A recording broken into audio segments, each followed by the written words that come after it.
Bonjour à tous et à toutes, bienvenue sur Free Matin à suivre la une des journaux avec Adera Chirou. On fait le point de l'actualité avec vous, bonjour.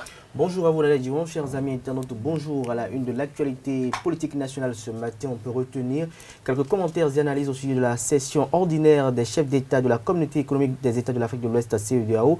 Nous avons également des interrogations légitimes au sujet de la découverte de 4 milliards de francs CFA sur les comptes de Parfaite de Banamé. Nous avons le match Écureuil et les Lions indomptables du Cameroun. Et pour finir, à la une de quelques parutions de jour, nous avons la lutte contre la corruption et l'impunité à l'ère de la rupture. Le bulletin matinal d'information sera signé Billy Laibi. Et puis, la revue de presse matinale avec Marcel Fongi.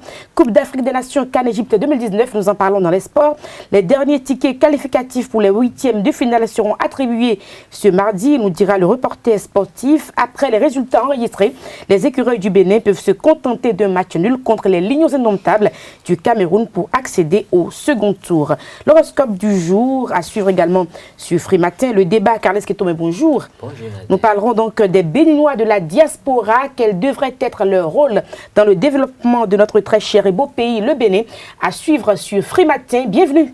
Bonjour, voici la une des journaux. Présentation, Kadera Chirou. Bonjour à toutes et à tous. Nous démarrons ce matin par le quotidien béninois d'information générale et d'analyse d'informateurs qui titre en manchette ce matin: constat éloquent des chefs d'État au sommet de la Communauté économique des États de l'Afrique de l'Ouest, CEDEAO, sur le cas Bénin. Loi sur la charte des partis politiques, 81 voix pour. Code électoral, 74 voix pour.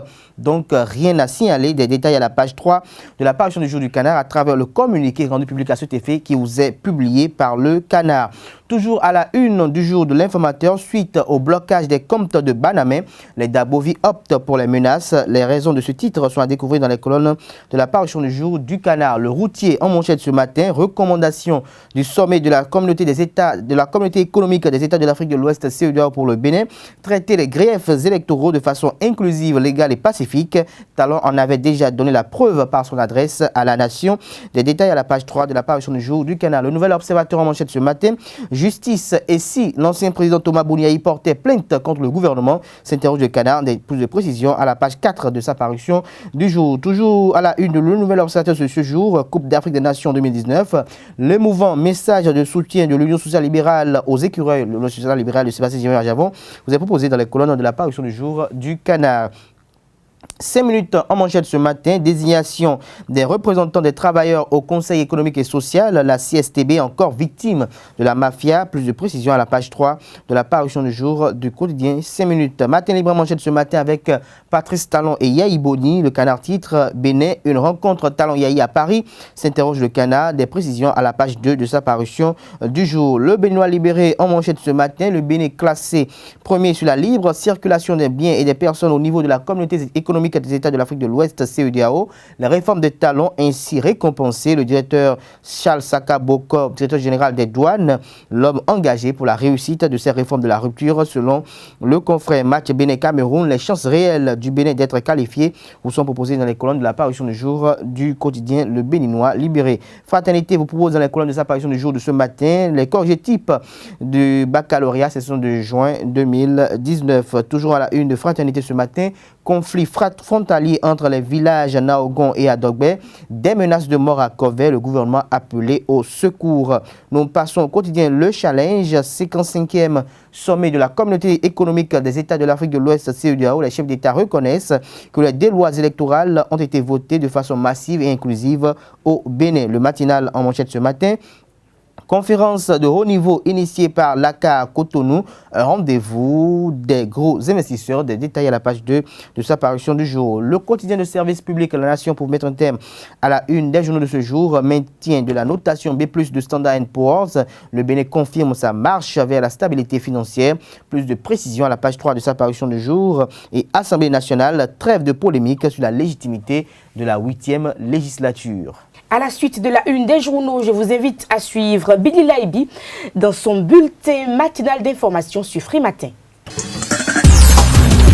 Chers téléspectateurs, bonjour. Le ministère de la Santé a doté 3 zones sanitaires d'une ambulance chacune le jeudi 27 juin dernier. Il s'agit des zones d'Abomey-Calavi-Soava, d'Assazoume-Glazoué et d'Ugouk-Kopargo-Wake. Ce don s'inscrit dans le cadre du démarrage imminent du projet Assurance pour le renforcement du capital humain Arche.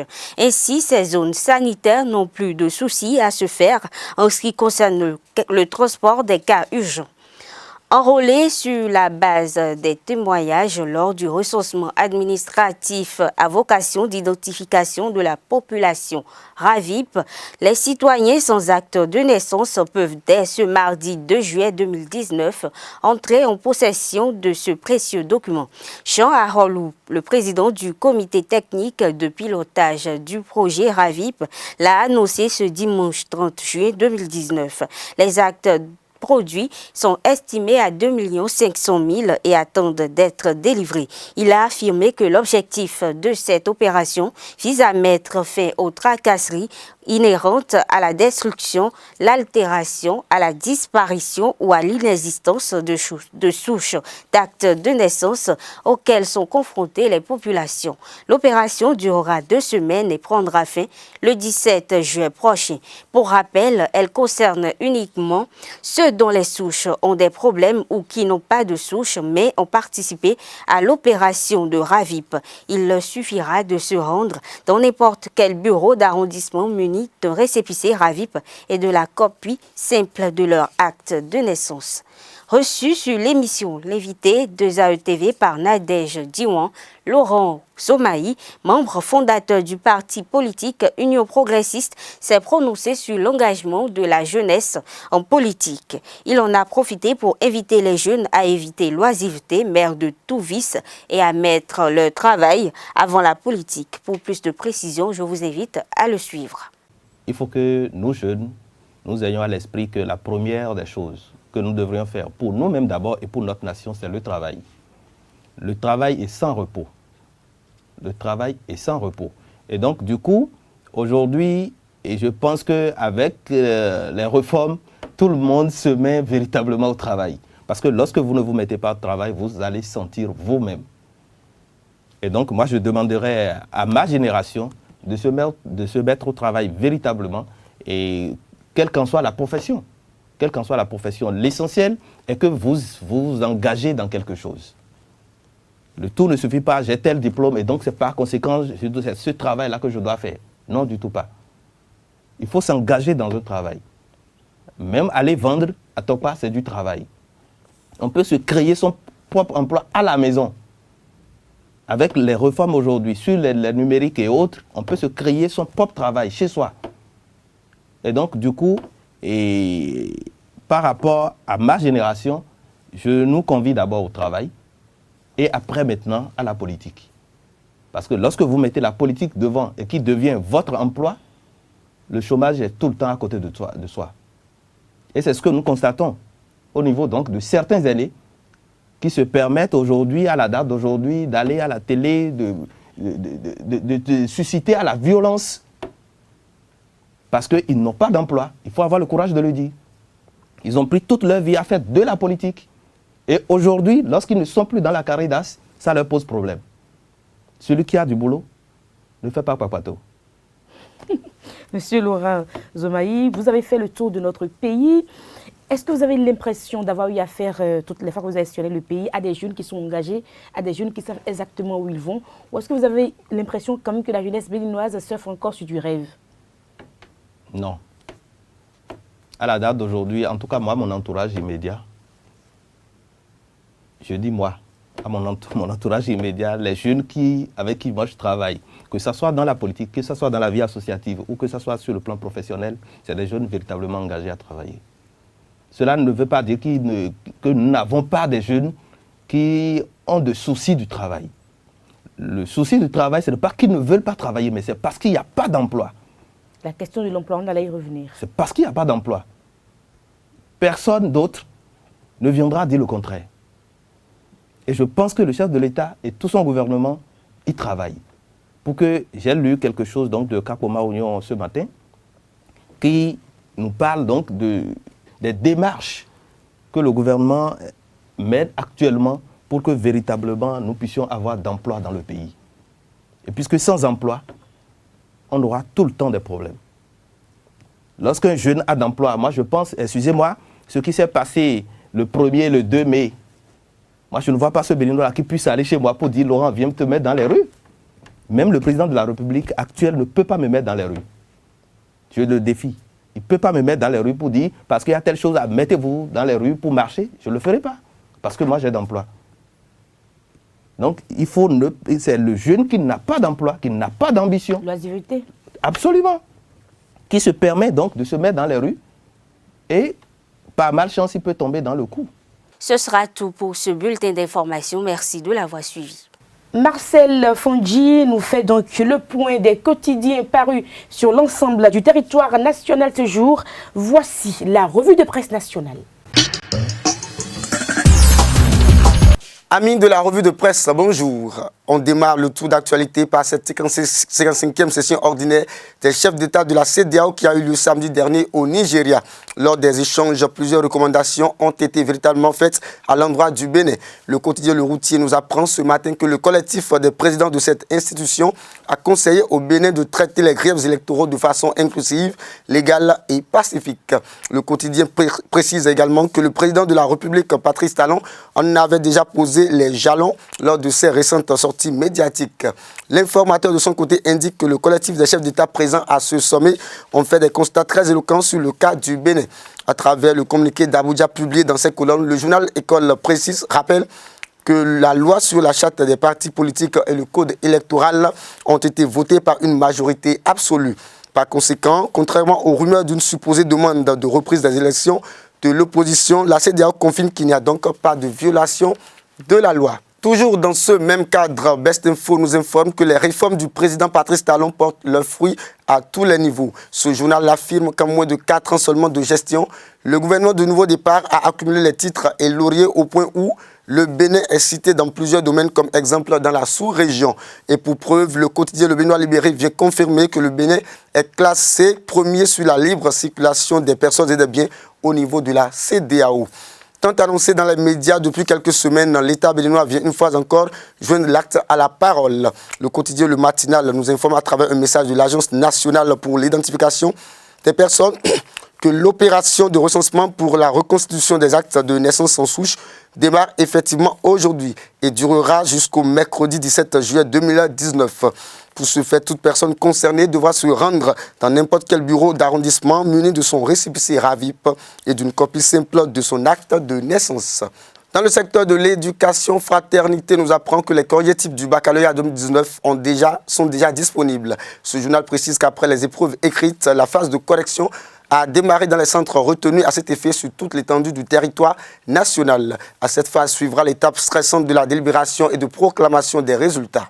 Et pour finir, les écureuils du Bénin seront face à leur destin ce soir. Après les 2 nuls concédés, respectivement face au Ghana et à la Guinée-Bissau, Stéphane Sessayon et ses coéquipiers doivent sortir le grand jeu ce soir face aux Lions indomptables du Cameroun. Selon le quotidien Le Matinal, Michel Dussuet, l'entraîneur béninois, garde espoir et rassure que le Bénin va bousculer la hiérarchie ce soir à Ismaïla. Fin de cette revue d'actualité. Merci de nous avoir suivis et à demain. Les quotidiens béninois sont disponibles dans les kiosques. Vous les avez au prix de 300 francs CFA. Vous les avez aussi et surtout en ligne. Nous passons au débat sur Free Matin. Nous parlons aujourd'hui des Béninois de la diaspora. Carles Kitome, quel devrait être leur rôle dans le développement de notre pays? C'est vrai qu'ils ne sont pas au Bénin, mais ils peuvent jouer un grand rôle dans le développement de leur pays. À vous.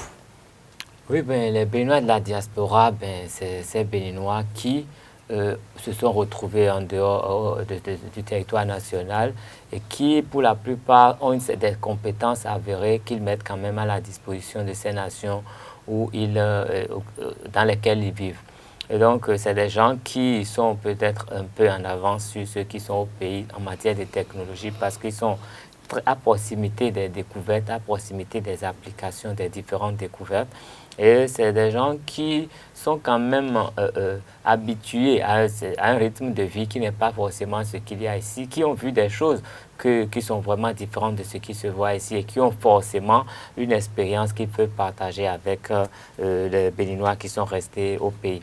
Et donc, pour toutes ces compétences qu'ils ont, pour toutes ces nouvelles choses qu'ils ont eu à apprendre, je pense que si les dispositions sont bien prises, ils pourraient bien être, je ne sais pas, des guides pour ceux qui sont au pays. Quand on note peut-être, j'ai entendu dire, je n'ai pas vérifié, il paraît qu'il y a plus de médecins français et béninois dans la région parisienne qu'il y en a que sur l'ensemble du territoire national béninois. Ça veut dire que ces compétences peuvent parfois venir apporter un coup de main, donner un coup de main à ceux qui sont ici, travailler avec eux, collaborer pour une remise à niveau. Parce que nous observons quand même dans les pays du Sahel, au Mali, au Sénégal notamment, que la diaspora crée même des banques, ils créent des structures de microfinance dans leur pays et ils rapatrient beaucoup d'argent au pays, ce qui fait tourner l'économie nationale. Et dès que l'un d'entre eux arrive à vraiment réussir dans un domaine, il essaye de tirer ses compatriotes dans le domaine pour qu'il y ait plus de ses frères qui comprennent un peu comment ça se passe et ils ont des entreprises dans leur pays qui font un peu tourner le pays. Donc on a quand même observé que au Sahel, la diaspora, ça tourne très bien. Même au Ghana, on a vu ce footballeur Diana Asamoah qui a installé une grande compagnie de transport au Ghana qui essaye de moderniser un peu le transport dans la ville d'Accra qui est déjà beaucoup plus avancé par rapport à ce que nous avons ici au Bénin.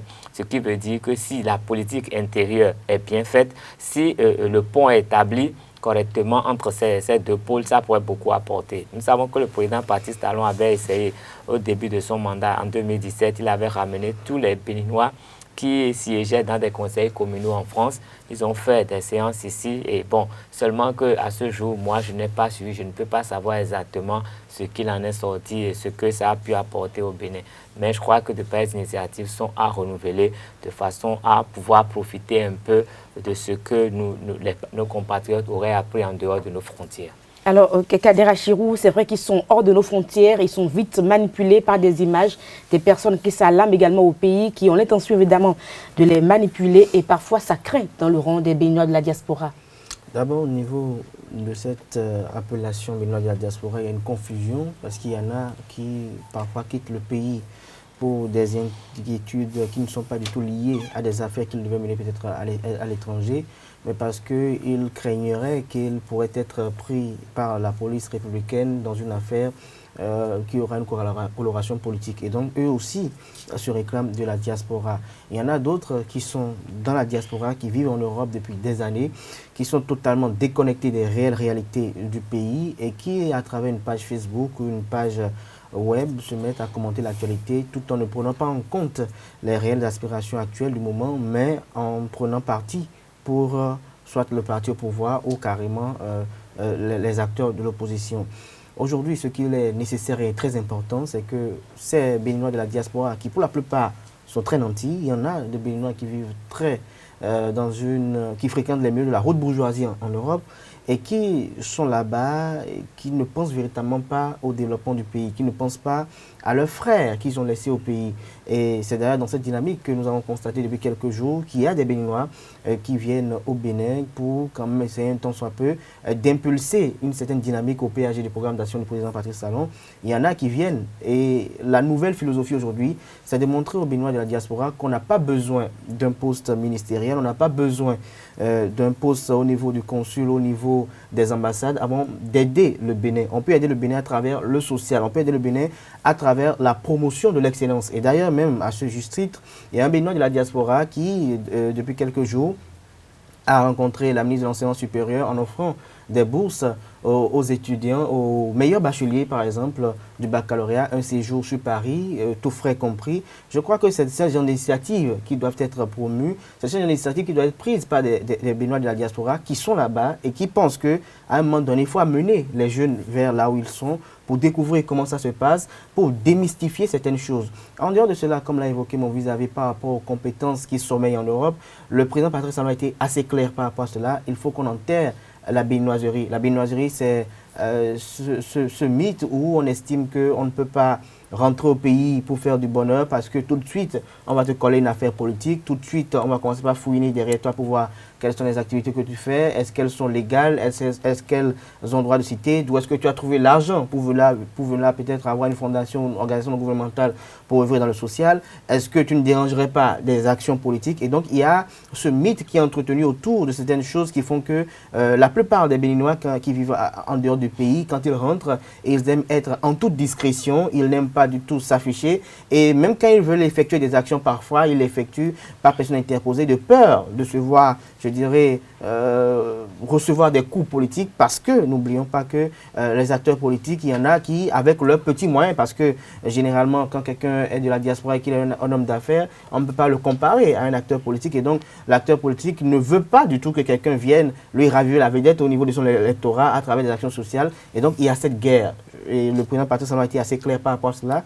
Et l'espérance aujourd'hui, c'est que nous puissions avoir plus les Béninois de la diaspora qui puissent rentrer à travers divers programmes. Et il y en a qui font des programmes, par exemple, je ne vais pas en citer les noms, qui font des programmes qui aident nos conducteurs de taxi moto à pouvoir obtenir des motos, qui ont œuvrent des programmes à travers lesquels ils amènent des voitures pour permettre aux taximans de pouvoir obtenir des voitures pour pouvoir circuler librement et des voitures qui leur sont vendues à moins de coût. Je crois qu'il y a plusieurs manières d'aider les populations à travers les relations que l'on a à l'extérieur, à l'étranger. Mais si on estime que parce qu'on n'est peut-être pas d'accord avec le régime en place ou peut-être parce qu'on n'est pas d'accord avec la manière de faire du régime en place, on ne peut pas être dans le social ou bien peut-être si on rentre au pays, on pourrait être retenu par une action politique. Je crois que ce n'est pas le bien fondé. L'idéal, c'est de poser les actions et au moment venu, je crois que les populations qui sont le seul tribunal le plus légitime pourront juger et pourront décider de ce que si quelqu'un est abusé ou pas. Voilà. Merci à vous, Kader Achirou, Kales Kitome. C'était le débat sur Free Matin. On y reviendra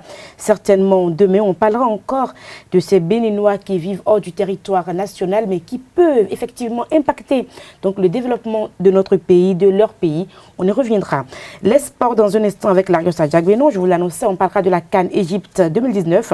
On parlera également de badminton. La 3e édition des internationaux est conjuguée au passé depuis le dimanche dernier. On en parle dans un instant. Les sports sur Free Matin. Les sports sur Free Matin, un match nul contre les Lions indomptables du Cameroun.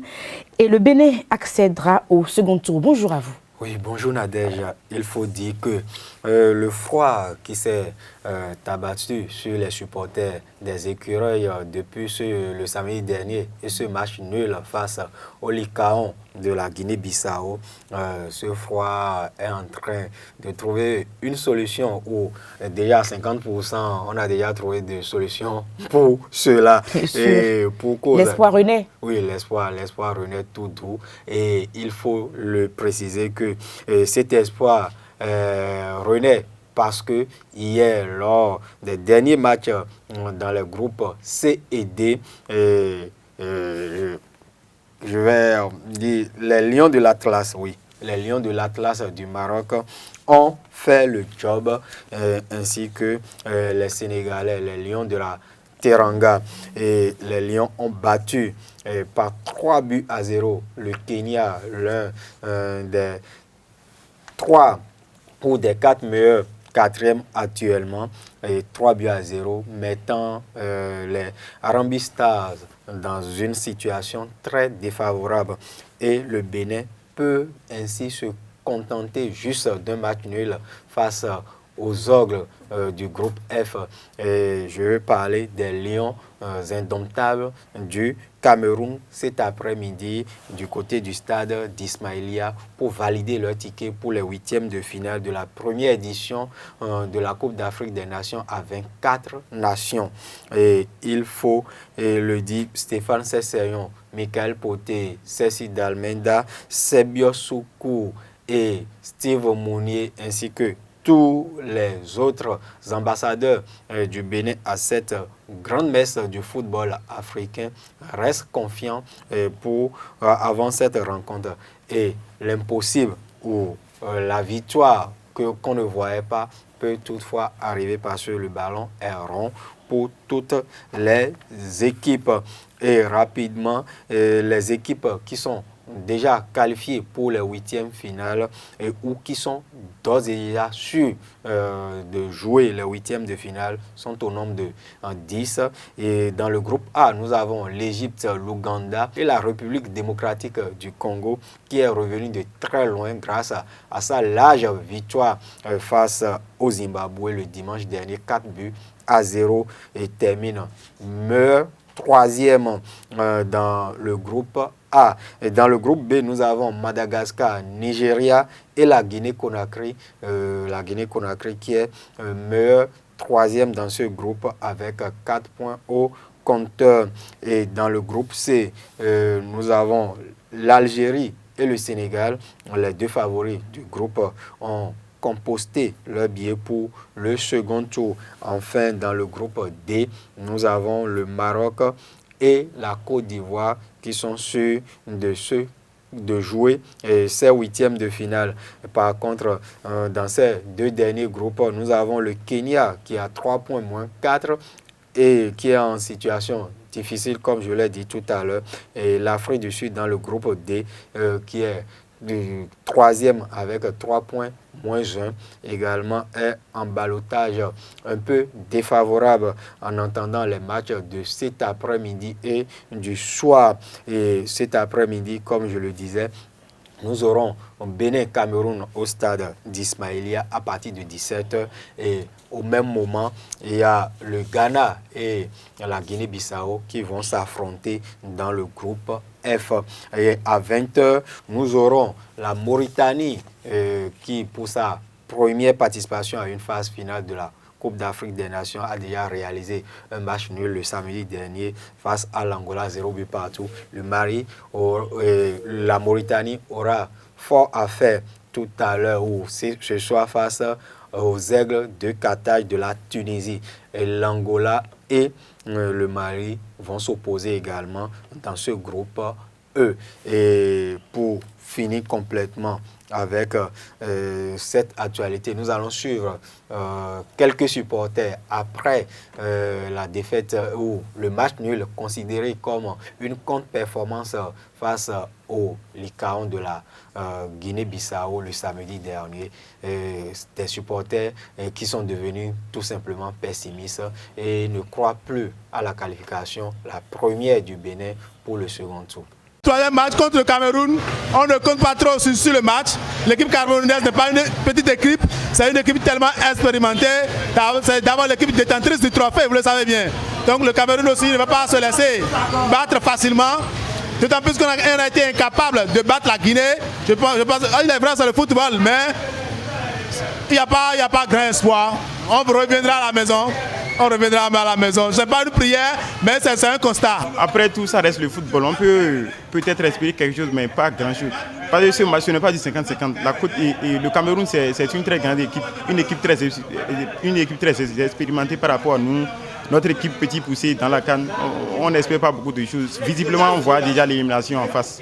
Et surtout à cause du match nul qui a été joué entre le Cameroun et le Ghana. Mais pour le troisième match, le Ghana va faire tout possible pour battre cette équipe de la Guinée. Là, la Guinée, le Ghana aura 5 points.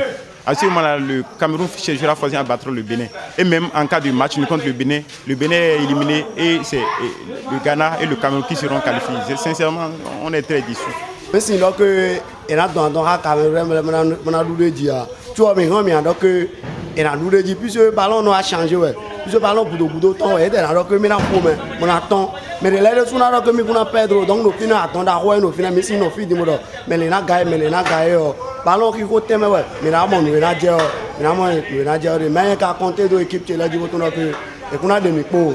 Vert, jaune, rouge, donc ce soir à 17h, allez les écureuils, on y croit toujours. Parlons à présent de badminton. La 3e édition des internationaux est conjuguée au passé, comme je l'annonçais, depuis le dimanche dernier. La cagnotte de $10 000 US a été répartie aux meilleurs des 5 catégories en lice. Je n'y étais pas.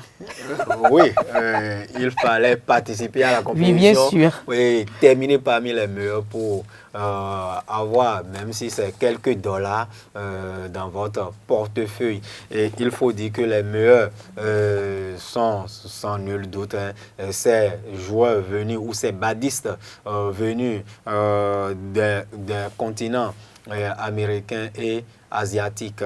Et il faut dire que l'Inde, Myanmar, c'est un pays que j'ai découvert sur ces internationaux. Je ne connaissais pas. Ce sont ces pays, le Pérou, qui ont remporté le Graal. Du côté des Béninois, nous avons eu la paix Toby Lola et Sebastiano Degbe qui ont terminé 3e dans la catégorie de double homme et sont repartis avec quelques dollars, 150 $, si ma mémoire est bonne. Nous allons suivre le président de la Fédération béninoise de badminton, Aubin Oké, qui nous explique les clés de répartition de la cagnotte 10 000 $ ou du prize money sur ces internationaux du Bénin de badminton. Quand on dit 10 000 $, c'est pour tous les joueurs. Quand vous remportez les simples hommes, vous avez 1 200 $, 800 $ pour le runner, celui qui a perdu, et nous avons 400 $ pour les troisièmes et les deux troisièmes qui ont la médaille de bronze. Et ensuite, les autres, ils ont 100 $ jusqu'au quart de finale. Et en simple homme et simple dame, c'est le même processus. En double homme, nous avons le premier qui termine, l'équipe PEG en double homme, double dame ou double miss, et remporte un truc de 800 $. Et les deuxièmes finissent avec 400 $, les troisièmes 200 $. Et c'est fini à ce niveau. Donc c'est de cette façon qu'est reparti qu'on appelle les prize money, et c'est un standard international. Et le Bénin en a contribué pour la mobilisation de ses ressources à hauteur donc de 5 000 $. La Fédération internationale par le truchement de la Confédération a apporté son soutien dans le cas de charge qui s'élève à 5 000 $. Et c'est ce que nous allons remettre tout à l'heure. Vous allez voir, ce sera distribué pour la joie de tous ces athlètes qui se sont battus tous ces derniers jours pour se hisser sur les branches du podium. Rappelons que ces internationaux du Bénin de badminton 2019 font partie de ces compétitions majeures qualificatives pour les JO Tokyo 2020, et ceux qui ont terminé premiers ou dans les 3 premiers ont remporté des points, ou tous les participants même. La présence compte beaucoup, présent sur tous ceux qui ont participé à ces internationaux ont engrangé quelques points, notamment les vainqueurs de ces internationaux dans les 5 catégories, à savoir le simple femme, le simple homme, double miss, double femme et double homme. L'année prochaine, pour une meilleure organisation, comme nous a confié le président de la fédération, Aubin Assoba. Merci à vous, Larios Adjak-Beno. C'était donc les sports sur Free Matin. Merci à vous. À 17 h, vous allez sur le match où? Je vais chercher peut-être l'un des points chauds. On était à Lada le samedi passé. On était resté à Cotonou. Allez à Porto-Novo. Vous allez profiter pour prendre la viande du porc. Mais si je n'en consomme pas. Vous êtes Larios, vous n'êtes pas musulman. Vous ne prenez pas la viande de porc? Pas du tout. Oula, qu'est-ce qu'il y a des choses, Larios? Ah bon? Oui, bien sûr. D'accord, vous allez aller où? Vous ne pouvez pas aller à Djara non plus, parce que c'est la viande de porc. Je vais voir. S'il faut aller au stade de l'amitié, par exemple, oui. Pour couvrir, on va voir ce qu'on va faire avec l'équipe. On va suivre tout ça de très près. Oui. Alors, on parle de l'horoscope du jour. Amis Bélier, vous risquez d'être confus et de faire des placements déficitaires. Attention. Taureau, si vous vous sentez stressé, essayez d'améliorer votre attitude aujourd'hui. Surtout, reposez-vous, Gémeaux. La seule chose qui vous aide dans votre relation aujourd'hui, c'est de parler, de discuter, d'échanger. C'est la même chose finalement. Et puis, Cancer, intégrez un défi dans votre routine niveau énergie. Ceci vous aidera. Lion, vous êtes roi de la forêt. Si vous avez l'intention de faire des transactions financières aujourd'hui, attention, faites vraiment très attention parce que ceci pourra tourner au vinaigre. Vierge, en bonne forme, votre esprit et votre corps sont en parfaite harmonie aujourd'hui. Balance, vous devriez passer la journée avec votre partenaire. Profitez-en, un moment intime ne vous fera beaucoup de bien, Scorpion. Vous êtes motivés, allez les Scorpions. Et puis Sagittaire, une vie amoureuse épanouie est déjà la moitié de la bataille dans votre relation. Profitez aujourd'hui pour mettre les choses au point. Capricorne, les étoiles sont favorables pour vous aujourd'hui, niveau professionnel, côté professionnel donc, profitez-en. Verseau, les explosions émotionnelles vous amènent à dire des choses que vous regretterez plus tard. Donc, ne sortez pas tout de suite. Hein. Poisson, si vous avez pris l'habitude de négliger intentionnellement les activités sportives, il est temps de faire un changement radical, mais positif, pour avoir un mode de vie sain. Poisson, Larry Santiago, voilà.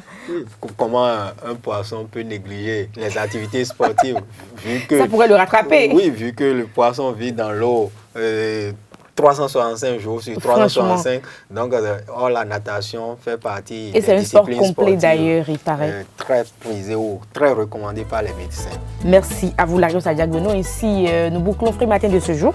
Portez-vous bien à demain pour un autre numéro. Au revoir.